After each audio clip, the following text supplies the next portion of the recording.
Welcome to The Explainer. Today, we're diving into a really powerful finance masterclass, built specifically for those of you in your 20s and 30s. We're going to explore why the system might feel like it's rigged against you, and more importantly, how you can actually use its own rules to win. Think of this as your playbook for building some serious wealth. So, the source material we're looking at kicks off with this really provocative idea. Basically, it's saying that the more isolated we get, the easier we are to sell to. And the more insecure we feel, well, the more we spend to try and build an identity. It's a challenging thought, for sure, and it really sets the stage for everything we're about to cover. And that leads us right into this core concept. You've got to see the financial system as a double-edged sword. To come out on top, you have to understand both how it can help you and, how it can totally trap you. So on one hand, capitalism is this incredible tool. It doesn't matter where you come from, it gives you a path to build wealth. But on the flip side, it's a system that can prey on our insecurities, right? It creates this constant pressure to consume, to spend money we might not even have. Getting a handle on this duality is really the first big step to financial success. Okay, now let's talk about the single biggest obstacle to building wealth. And it's probably not what you're thinking. This is an enemy that's kind of hiding in plain sight, just silently eating away at your money every single day. You hear it all the time, right? The news, the government, they all tell us that inflation, the rate your money loses its buying power, is somewhere around 4 to 6% a year. That's the official number they throw around. But here's the thing. According to the source, that official number is basically a myth and a dangerous one at that. For anyone in the ambitious middle class, the true personal inflation rate is way closer to a staggering 8 to 10%. That's the real enemy your savings are up against. So you're probably asking, why? Why is that personal number so much higher?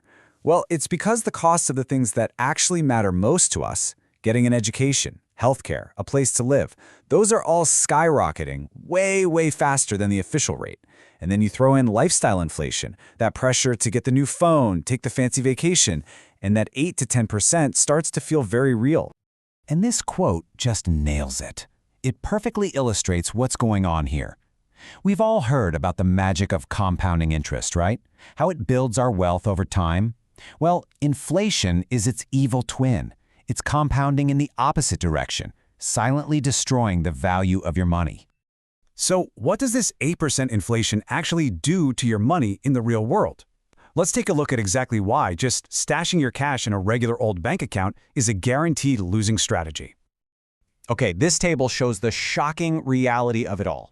Once you factor in taxes and that real 8% inflation, any money you have in a savings account is actively losing over 5% of its value every single year. You're literally losing money. Even a safe option like a fixed deposit is a losing game. The only option on this chart that actually grows your buying power is investing in the broader stock market. All right, so we've identified the problem, a system that wants you to spend and a real inflation rate that punishes you for saving. So now what? Well, the source lays out a really clear, no-nonsense framework to fight back and build real, lasting wealth. The framework is actually pretty simple, but it takes discipline.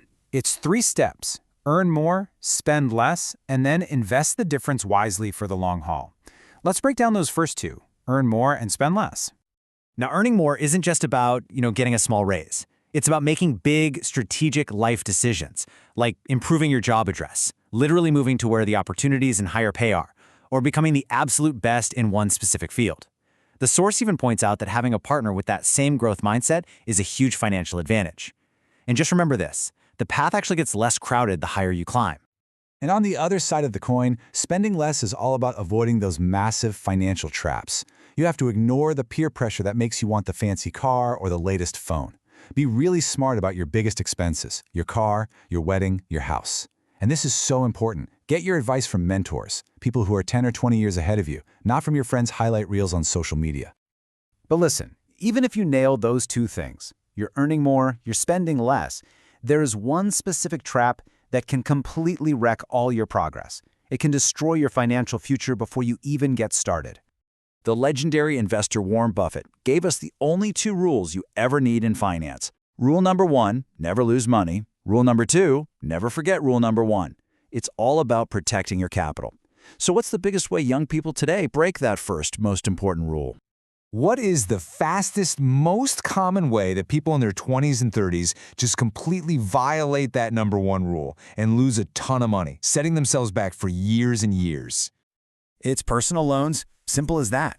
We're talking high-interest debt for things that lose value the second you buy them. Vacations, gadgets, a car you can't really afford, all just to keep up with what everyone else is doing. This right here is the financial devil in disguise. And if you need proof of just how big this problem is, the source gives a really shocking statistic. Half of all these wealth-destroying personal loans are taken out by people before they even turn 28 years old. The source uses this powerful analogy. Loans are like chains. They literally bind your hands and feet. Every single payment you make is money that could have been invested in your future, but instead, it's stuck paying for your past. They just rob you of your financial freedom.